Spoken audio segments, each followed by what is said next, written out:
15 platformers heading to Switch and Switch 2, from hand-drawn adventures to bright two-player co-ops. I've gathered all the most interesting ones in a single video, so let's get into it.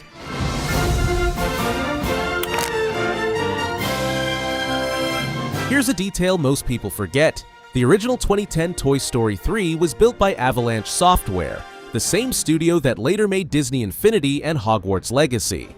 So there's actual pedigree behind what looks like a kids' movie tie-in, and that alone earns it a fair hearing. Digital Eclipse pushes the visuals to 4K and 60 frames on the stronger machines, folds back the content once locked to the PS3 version, and keeps the part everyone actually remembers: Toy Box Mode, that Cowboy Town sandbox where you reshape the place and unlock characters from other Pixar films. It's landing right around the franchise's 30th anniversary and the new movie, so the timing is no accident. One honest heads up before you get excited. On cartridge, Toy Story 3 only comes bundled with the Retro Roundup collection, and the physical Switch 2 copy runs $50 against $25 for digital.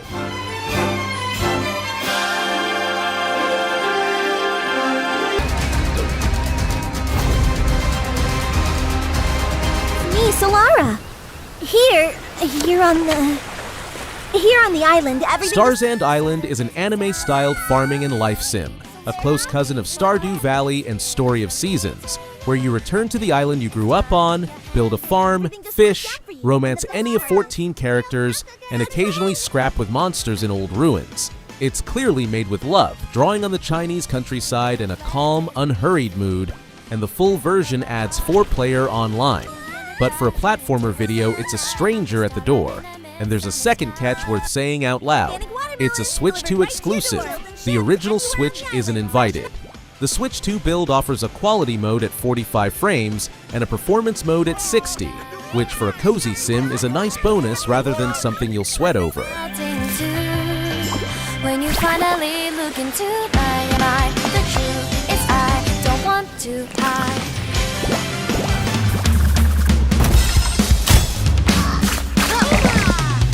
Back to actual platforming, and a pleasant surprise at that. The first Marsupilami in 2021 caught a lot of people off guard by being a genuinely solid Donkey Kong Country riff. And from the demo and early hands-on impressions, the sequel comes across as faster and bolder. The premise is happily silly.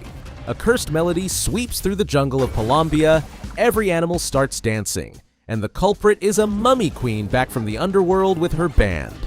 You control 3 young Marsupilamis with different abilities, and swap between them mid-jump, and the whole campaign works in local 2-player co-op. On top of the main run, there's a speed-focused flow mode and competitive dojos for the people who replay levels chasing seconds.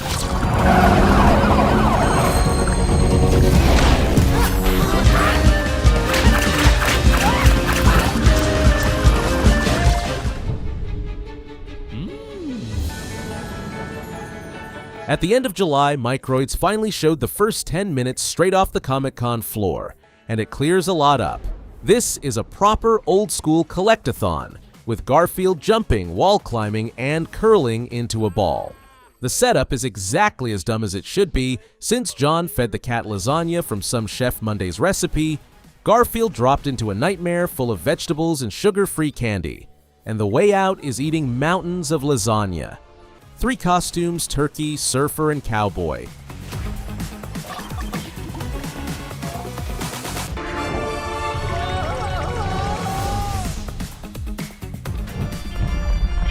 I have come here to destroy you, just like my father. This is the one people have waited 12 years for, literally, since it's the first full Castlevania since Lords of Shadow 2 back in 2014, released for the series' 40th anniversary. Development is handled by Evil Empire, the Dead Cells studio, with Motion Twin advising, so the hands on this are experienced. The story drops us into Paris in 1499, a couple of decades after Dracula's curse, and the lead is Rose Belmont, an heir to the famous vampire hunting line who wields the legendary vampire killer whip for both combat and getting around. In spirit, it's a classic side-scrolling action-adventure with Metroidvania touches, not a pure platformer. though the roots of the genre run through it. One thing Switch 2 owners should know up front: there's no separate native version for the new console. You'll play it through backwards compatibility, and on the original Switch, it's worth keeping performance in the back of your mind. You are no more than an irritating thing. What I've always wanted a pet Belmont.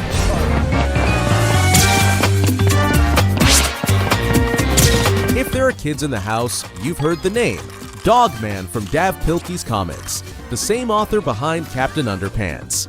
This sequel to Mission Impossible from Studio Floor 84 aims noticeably wider than the first game. 10 playable heroes with their own abilities, 6 new worlds, around 60 levels, and for the first time in the series, local 2-player couch co-op. The plot is peak comic book nonsense, with villain Dr. Scum plastering the city in hypno screens to mind control the townsfolk, while Dogman and his Supa buddies clean up the mess. It's a competent, unapologetically kid-facing side-scroller, and you should judge it as family entertainment rather than a hardcore platformer.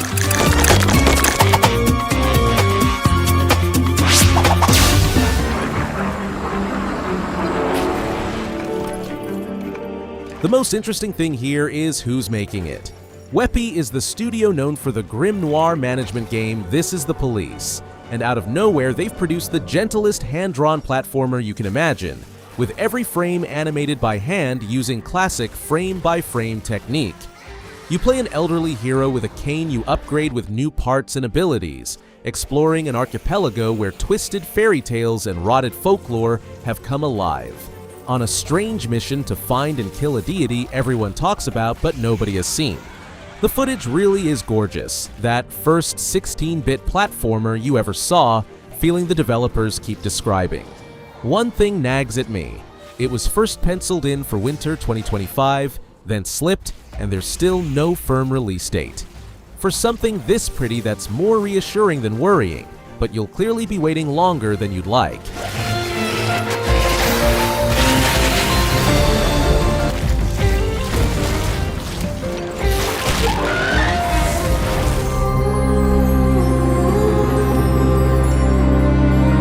It's a hand-drawn Metroidvania built around JRPG ideas. You play a boy named Hira in the living land of Rawa, a world that physically reshapes itself around your choices, and along the way you recruit party members through a fated bond system and call them into fights. Winter Crew named their inspirations directly: Elden Ring's level design, the openness of Breath of the Wild, the party structure of Suikoden, and Valkyrie Profile. That's ambitious to the point of suspicion, and big ambition from a small crowd-funded team is always a risk. And here's the real snag for this list: there's no date at all for Switch or Switch 2.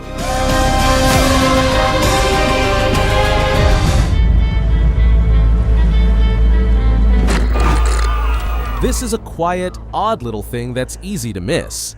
The debut game from Armenian studio Aya Games is an atmospheric horror platformer told without a single word, through pantomime, imagery, and a Komitas-inspired score, with clear nods to Little Nightmares and Tim Burton's surrealism.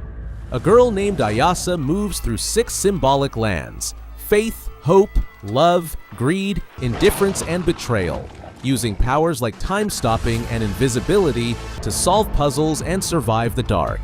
Lovely idea, but I have to be straight with you.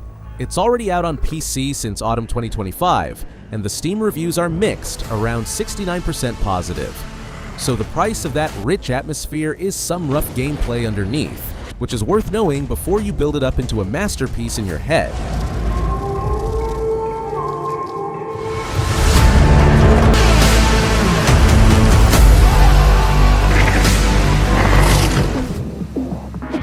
with turbo speed.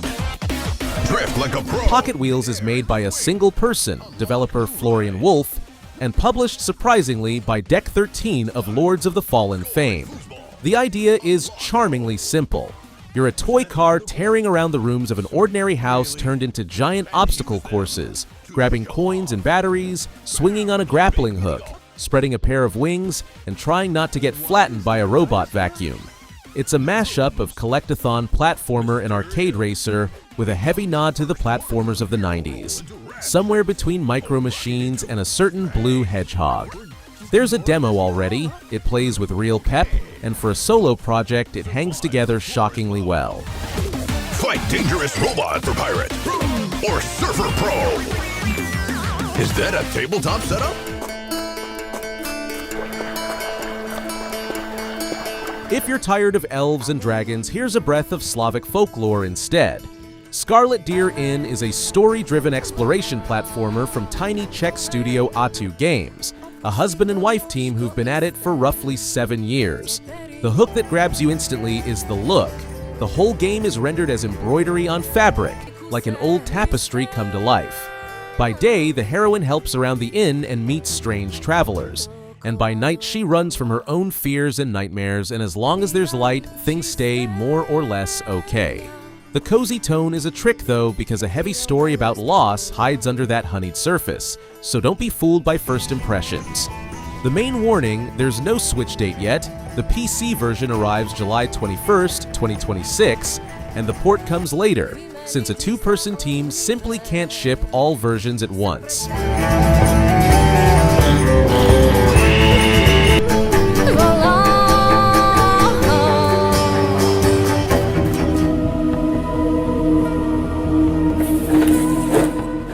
Karma Exorcist paints the Chinese underworld of Difu, where karma works like an invisible magnetic field, keeping the three realms in balance, and you play an amnesiac demon hunter born from the severed finger of an earth goddess.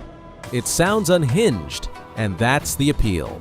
The 8-person team at Cyclos promises 11 biomes, over 100 hand-drawn enemies, a grappling hook, and harsh Souls-like death penalties. And previews out of a Chinese showcase praise the hand-animated art. But keep the excitement on a leash for 2 reasons. It's a Metroidvania rather than a platformer, and the devs themselves are asking for a little more time, with no firm date and 2027 as the ballpark. Strong foundation, long road ahead.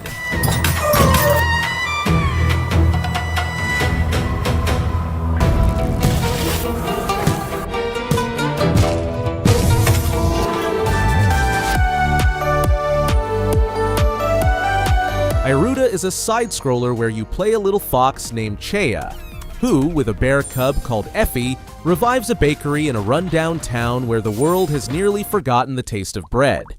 The loop goes like this.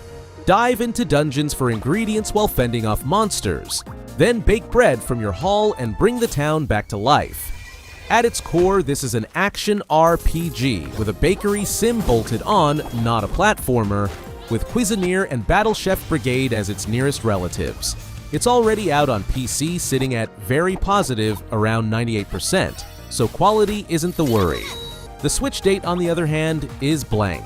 The version's only just been announced, and Japan's getting a collector's box with an art book.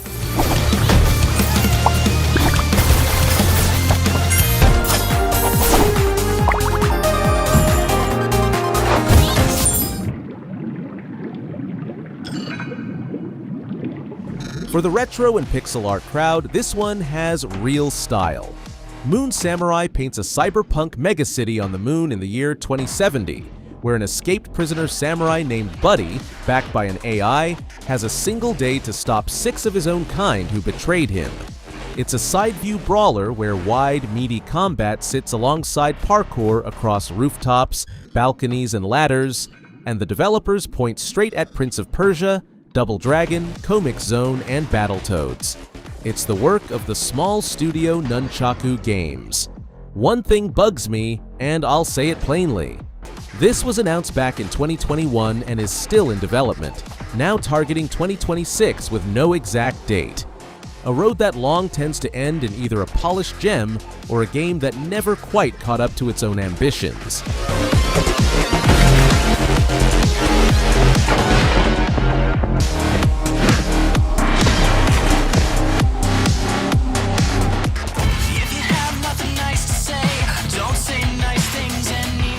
The game is already out on Switch back on May 1st, 2026, so strictly speaking, it doesn't belong on a coming soon list. That said, it's a curious thing. a hand-drawn Metroidvania built on the famous Burning Room dog meme, made with KC Green himself and publisher Numbskull. You play Question Hound as he falls into his own subconscious, a collapsing theme park of anxieties, regrets, and surreal humor, fighting through 5 emotional worlds with abilities like Dog Breath and Helichops. Rest points let you save and top up a healing cup of coffee. It's a sweet, absurd, unexpectedly melancholy little game for $19, but again, it's a Metroidvania rather than a straight platformer, and it's already available.